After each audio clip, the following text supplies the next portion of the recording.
The air hung heavy with the stench of battle. The ground was littered with the remnants of a fierce conflict, a testament to the ferocity of the struggle that had taken place. Smoke still rose from the smouldering ruins, casting a pall over the once vibrant land. Victory had come, but at a devastating cost. The bodies of fallen soldiers lay strewn across the battlefield, a grim reminder of the price paid for triumph.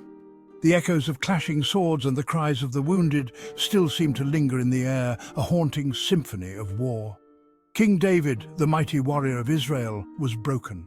The weight of his crown felt heavier than ever as the reality of his son's death settled upon him.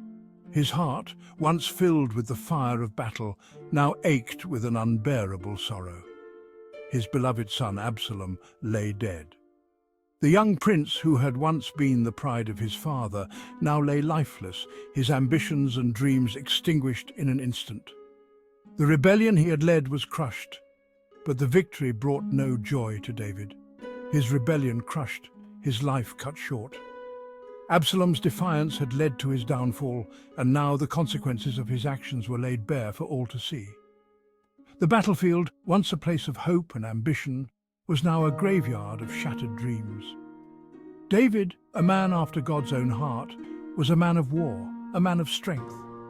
He had faced countless enemies and emerged victorious, his name revered throughout the land.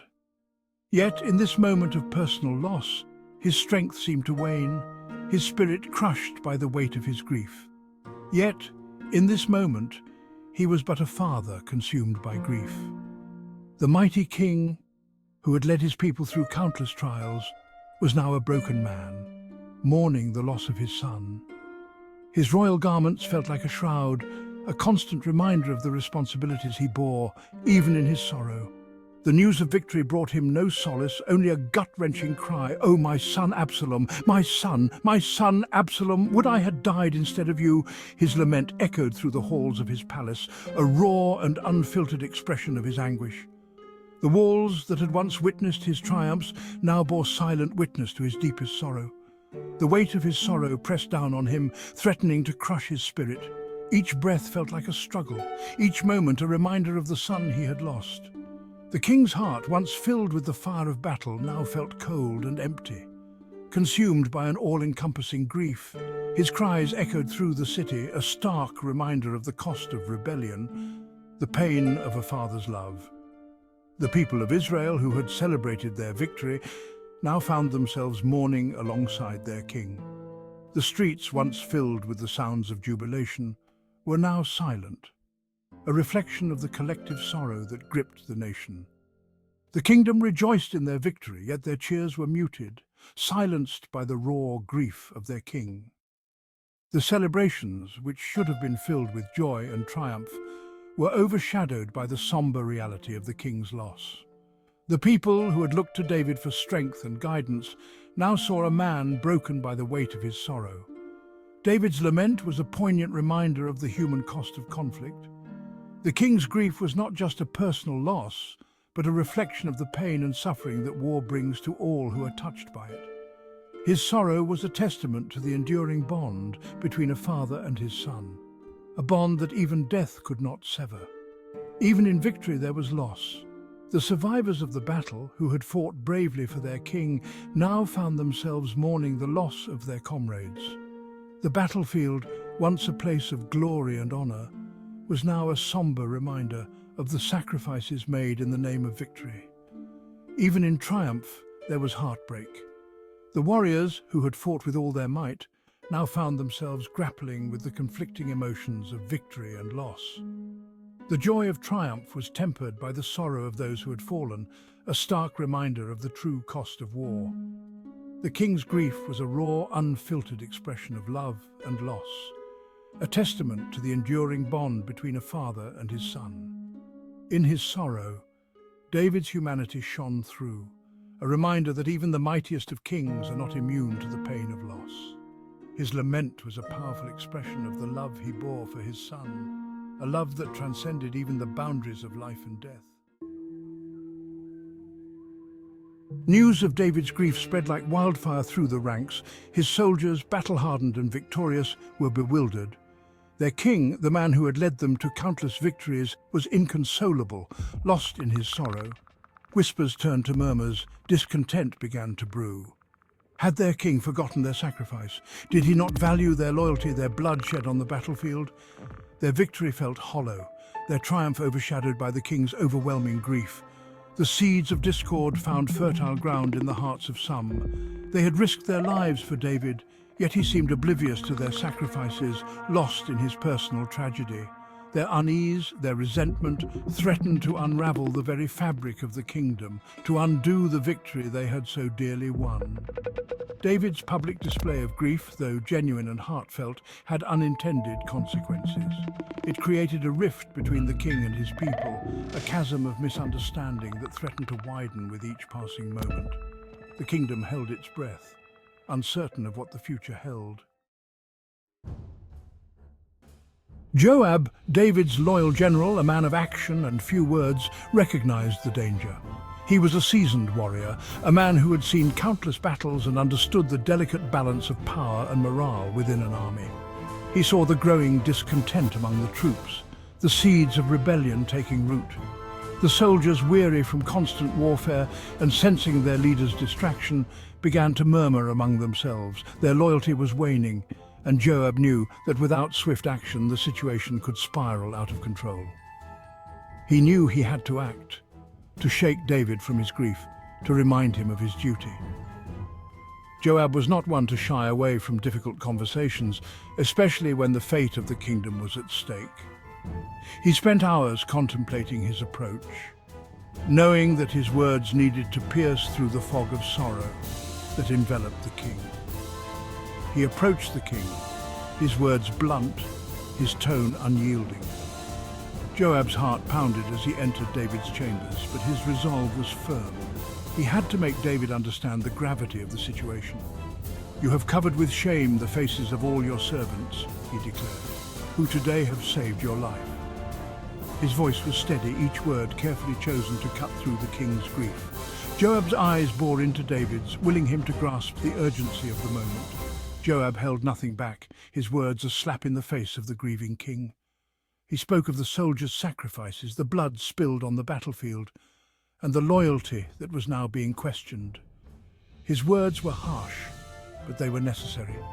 He reminded David of the sacrifices made, the lives lost in his defense. The fallen soldiers had given everything for their king, and now their memory was being tarnished by David's inaction. Joab's voice softened slightly as he spoke of the comrades they had lost, but his message remained clear. He challenged the king's priorities, forcing him to see beyond his personal grief to the needs of his kingdom. Joab's words were a stark reminder that a king's duty was to his people first and foremost. The kingdom needed a leader, not a mourner. Joab's words, though harsh, were a necessary intervention, a desperate plea for leadership. He knew that if David did not rise to the occasion, the kingdom could fall into chaos. Joab's loyalty to David was unwavering, but his loyalty to the kingdom was even greater. David, jolted by Joab's rebuke, began to see the error of his ways. The fog of grief began to lift, and he saw the situation with new clarity. Joab's words echoed in his mind, each one a painful but necessary truth. His prolonged grief, his public display of sorrow, had blinded him to the needs of his people. David realized that his actions had not only affected him, but had also cast a shadow over his entire kingdom. The people looked to him for strength and guidance, and he had let them down. He had allowed his personal pain to overshadow his duty as king, his responsibility to the nation that depended on him. With a renewed sense of purpose, David resolved to honor the sacrifices of his soldiers by leading his people with the strength and wisdom they deserved. Joab's bold challenge had reignited the fire within him, and he was ready to reclaim his role as the leader of his people.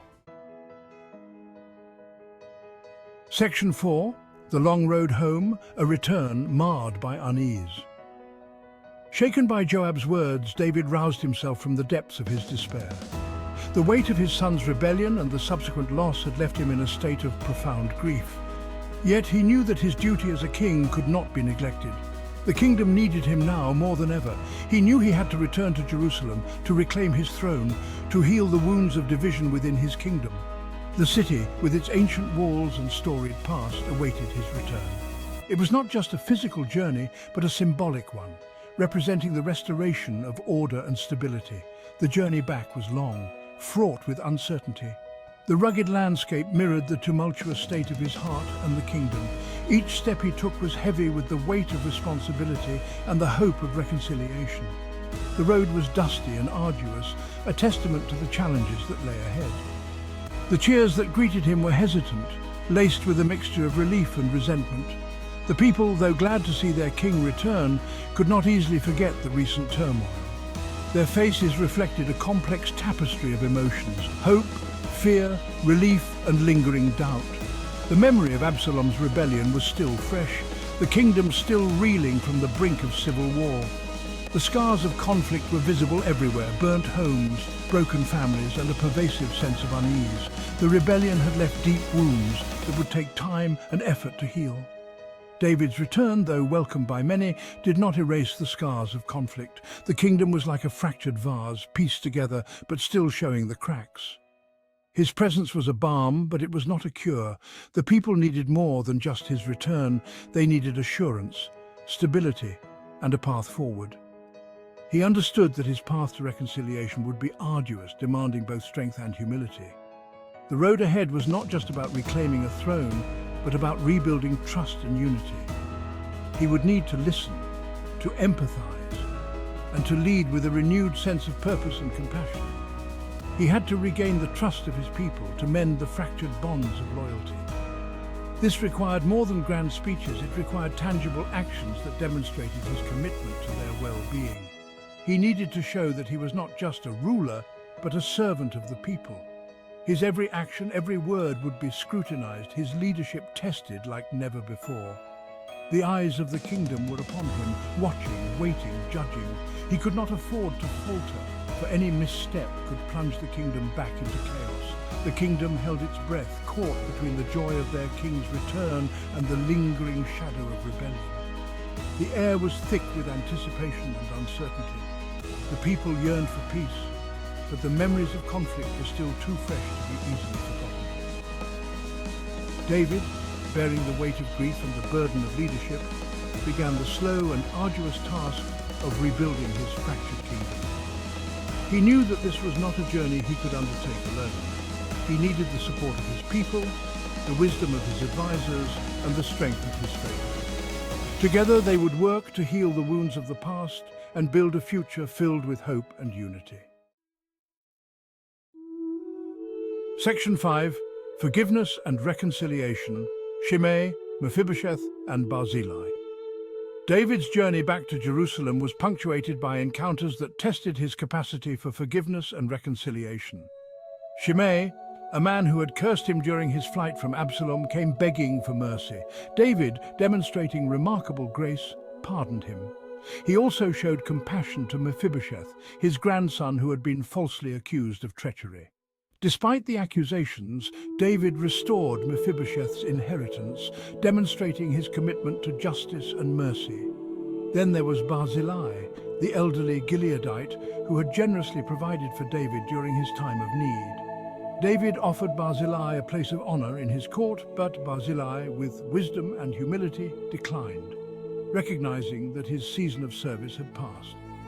These encounters, each unique and significant, revealed David's character, his willingness to forgive, to show mercy, to extend grace even to those who had wronged him.